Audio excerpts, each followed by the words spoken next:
What if hell is not the chaotic pit of fire and brimstone you've always imagined? What if instead it is a meticulously designed, terrifyingly organized prison?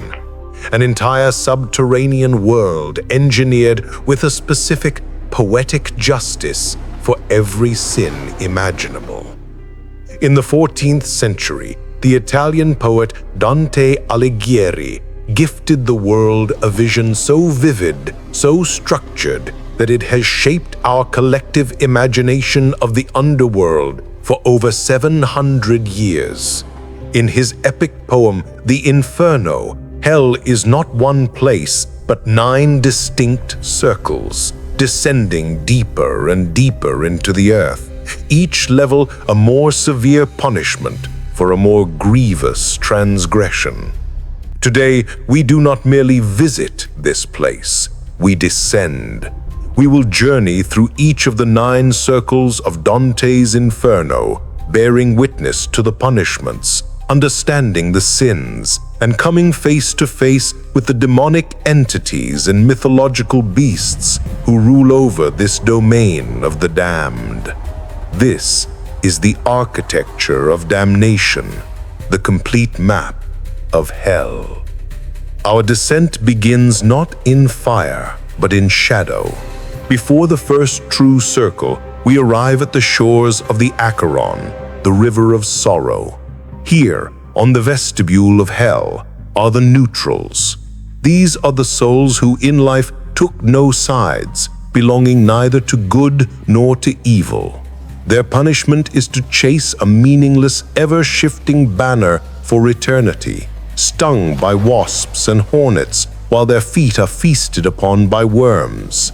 They who chose nothing are now given nothing, not even a place in hell proper. Here we meet our first guardian, Charon, the ancient ferryman of the dead. He is a terrifying figure, with eyes like burning coals, who grudgingly transports the newly damned across the river into eternal torment. Passing the river, we enter the first circle, known as Limbo. This is not a place of physical torment, but of deep, unending melancholy. A vast green meadow is shrouded in a constant fog, containing a magnificent 7-walled castle. This is the home of the virtuous pagans, those who lived righteous lives but were born before Christ or died unbaptized. Here reside the great poets, philosophers, and heroes of antiquity: Homer, Socrates, Plato, Aristotle. Their punishment is purely spiritual, an eternal, hopeless desire for a God they can never know. They live in a state of unfulfilled longing, a shadow of heaven without the presence of the divine. There is no demonic ruler here, only a profound and eternal sadness that permeates the very air. Now the true torments begin. We descend into the second circle, the realm of lust.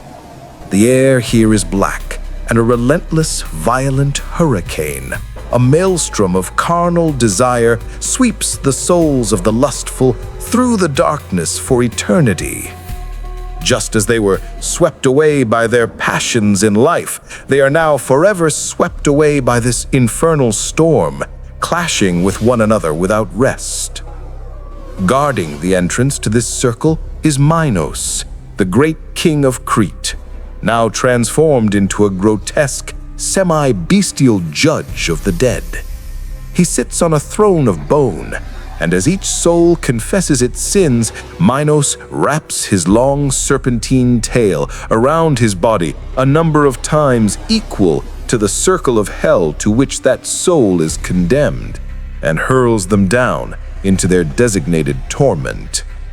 Deeper we go, into the chilling, putrid mire of the third circle, reserved for the gluttonous. Here, an eternal, freezing and filthy rain falls, a mixture of dirty water, black snow, and heavy hail.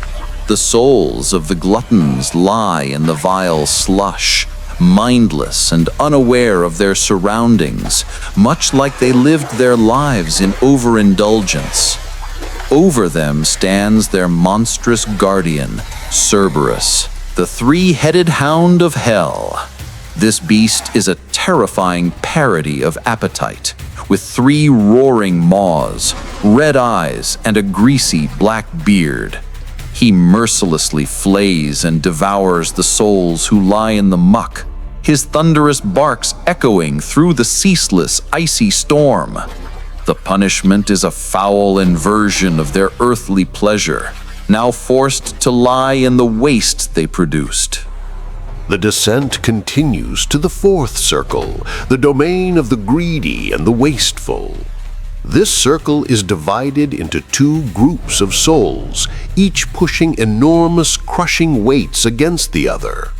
On one side are the hoarders and misers. On the other, the prodigal who squandered their wealth. They clash their weights together, screaming at each other, "Why do you hoard? And why do you waste?" Then turn and repeat the futile task for eternity. Their singular focus on material wealth and life has become their eternal, laborious damnation. Presiding over this circle is Plutus, the Greek god of wealth, now a clucking, puff-faced demon. He speaks in a garbled, incomprehensible tongue, a symbol of the meaningless and confusing nature of the wealth he once represented. We cross the noxious swamp of the river Styx to reach the 5th circle, where the wrathful and the sullen are punished.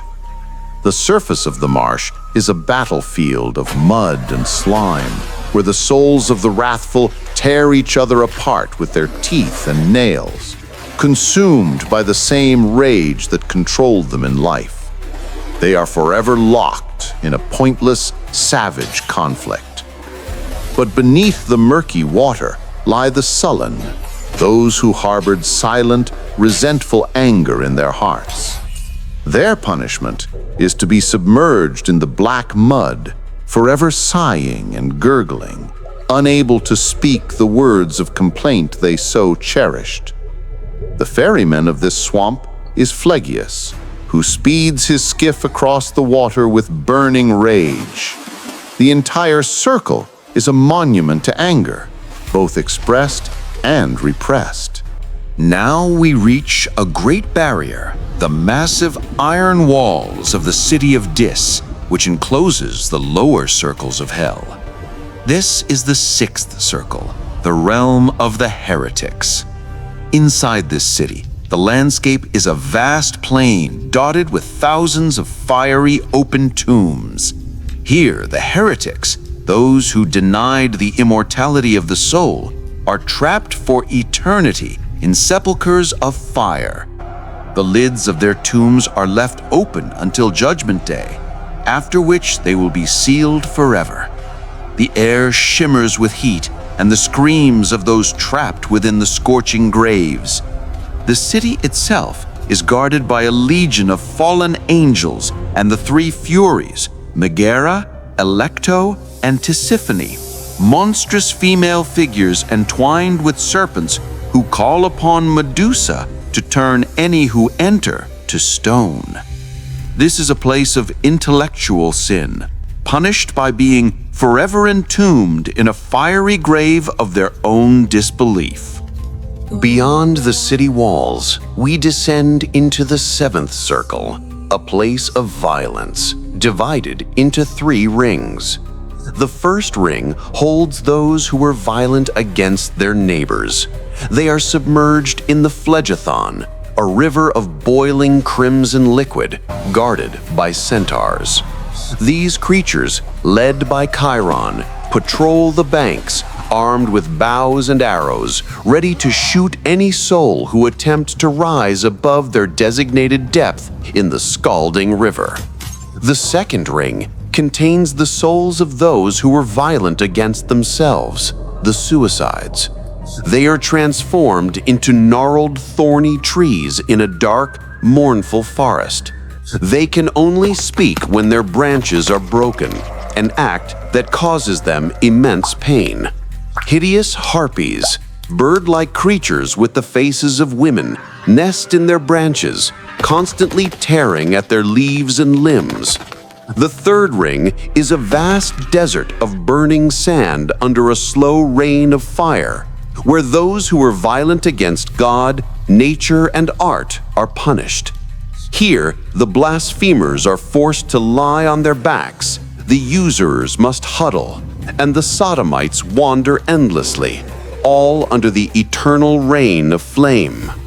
Guarding the entrance to the forest is the Minotaur, a raging bullman, a symbol of brute violence.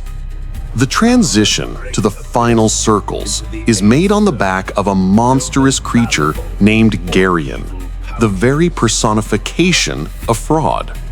With the face of an honest man, the body of a beautifully patterned serpent, and a scorpion's tail, he carries us down a great abyss into the 8th circle, known as Malbolge, or Evil Pouches. This is a massive, funnel-shaped cavern of stone, divided into 10 concentric ditches, or bulge. Each ditch contains a different type of fraudster, suffering a unique and horrific punishment. Here we find seducers scourged by demons, flatterers steeped in human filth, sorcerers with their heads twisted backwards, corrupt politicians boiled in sticky pitch, hypocrites wearing heavy cloaks of lead, and thieves endlessly bitten by serpents, their bodies bursting into flame and reforming. The scale of this circle is immense, a complex prison designed for the myriad ways humanity deceives itself and others. Finally, we reach the bottom of the abyss, the 9th and final circle of hell. This is not a realm of fire, but of absolute cold. Cocytus, a vast frozen lake, holds those guilty of the ultimate sin, treachery. The ice is maintained by the cold wind generated by the beating of Lucifer's own wings. This circle is divided into 4 rounds. Kaina holds the traitors to their kin, frozen up to their necks. Antenora holds the traitors to their country, frozen up to their heads. Ptolemy holds the traitors to their guests, frozen with their heads bent back so their tears freeze their eyes shut.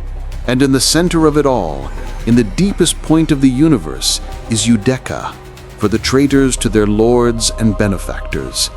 Here, souls are completely encapsulated in the ice, contorted into silent frozen monuments of betrayal. And at the very heart of this frozen wasteland stands the emperor of the sorrowful kingdom, Lucifer, also known as Dis. He is a gargantuan, 3-faced beast, trapped waist-deep in the ice, which he himself freezes with the great, bat-like wings that beat beneath each of his chins. His 3 faces, one red, one yellow-white, one black, are a perversion of the Holy Trinity. In each of his 3 mouths, he chews endlessly on the 3 greatest traitors in human history: Judas Iscariot, who betrayed Jesus, and Brutus and Cassius, who betrayed Julius Caesar. This is the source of all evil, not a figure of fiery rage, but a cold, impotent, weeping monster, trapped by his own sin at the very center of his own kingdom. Our journey through Dante's Inferno reveals a universe of profound and terrifying order. It is a vision not just of punishment, but of the nature of sin itself, a mirror reflecting the darkness within the human soul.